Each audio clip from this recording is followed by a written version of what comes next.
বাংলাদেশ এবং জাতি স্বাধীনতার পরে এক এক করে ৫৪টি বছর পার করেছে।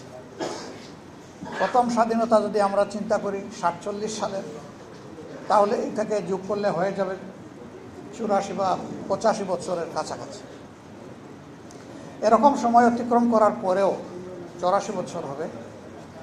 আমাদের সমাজে একটা মানবিক সমাজ, একটা দায়িত্বশীল সমাজ হিসাবে এবং একটা সুন্দর সমাজ হিসাবে আমরা সমাজকে পাইনি।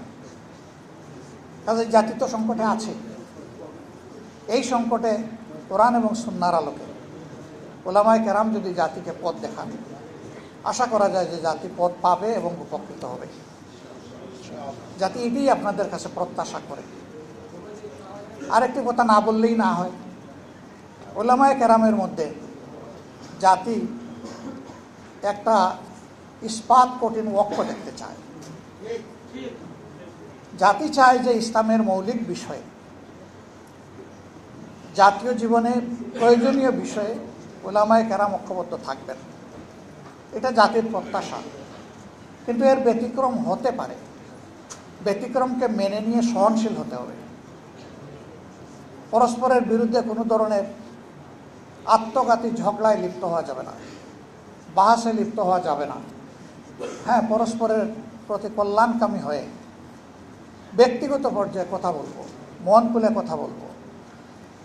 ওনার বক্তব্যটা শোনার মানসিকতা নিয়েও আমাকে যেতে হবে, শুধু নিজেরটা সমঝানোর জন্য নয়। এইভাবে যদি পরস্পরের বক্তব্যের প্রতি আমরা শ্রদ্ধাশীল হই, ইনশাআল্লাহ এই উলামায়ে কেরাম জাতিকে পথ দেখাবেন যেভাবে অতীতে দেখিয়েছি। আমরা উলামায়ে কেরামের কাছে এটাই আশা করি। আমরা আমাদের বিরাট হক ওনাদের উপর। কোরআন এবং সুন্নাহকে যেভাবে ওনারা ইলমি জগতে ধারণ করেছেন, সমাজের সাধারণ মানুষ এটা করতে পারেনি। আল্লাহ এই যে নিয়ামতটা বিশেষভাবে আপনাদেরকে দান করলেন, এটার শুকরগুজারি তখনই হবে যে এই ইলমকে মানুষের কল্যাণে যখন আপনারা কাজে লাগাবেন। আমরা সেটাই আপনাদের কাছে আশা করি।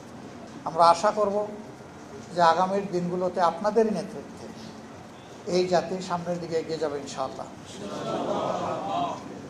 উলামায়ে কেরাম শুধুমাত্র মেহরাবে দাঁড়িয়ে নামাজের ইমামতি করবেন, এটুকু আমার এবং আমাদের প্রত্যাশা নয়। আমরা চাই যিনি নামাজের ইমাম তিনি হবেন সমাজেরও ইমাম। নামাজের ইমামের ইমামতিতে যেমন মসজিদের ভিতরে আল্লাহর বিধান অনুযায়ী নামাজ কায়েম করার কারণে শান্তি প্রতিষ্ঠিত হয়েছে, ঠিক এই মুত্তাকি মানুষগুলা যদি সমাজে নেতৃত্ব দেন, তাহলে সমাজেও ইনশাআল্লাহ শান্তি কায়েম হবে। Japan Bangladesh joint venture company JBS holdings limited. যে মানুষগুলা শুধুমাত্র আল্লাহকে ভয় করে চলবে, জীবনের প্রত্যেকটি ব্যাপারে অধীনস্থ এবং সহকর্মীদের ব্যাপারে ভীত সন্ত্রস্ত থাকবে।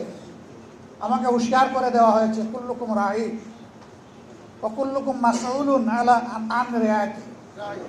আন রাঈ।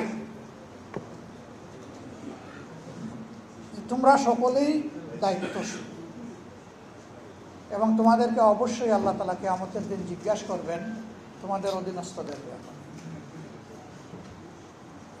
যার দায়িত্ব যত বড় সমাজে, তার জিজ্ঞাসাও হবে তত গভীর।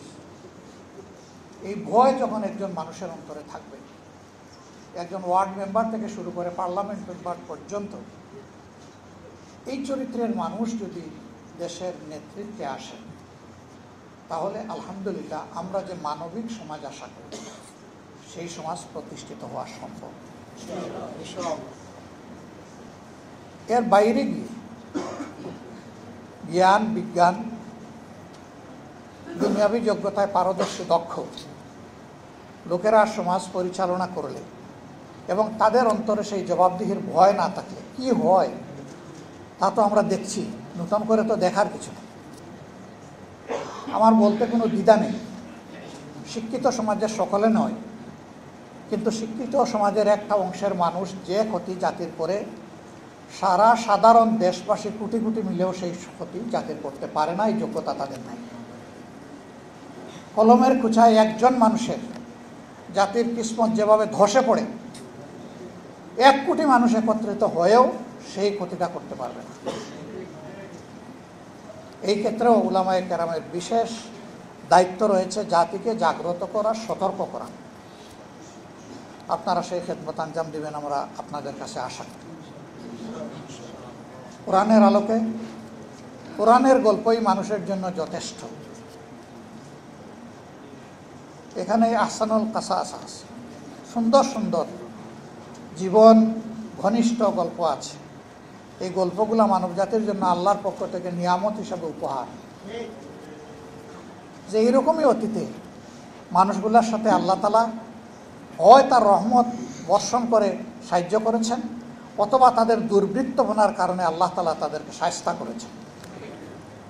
এটি যথেষ্ট, এর বাইরে আর কোনো গল্প আমাদের আনার প্রয়োজন নেই।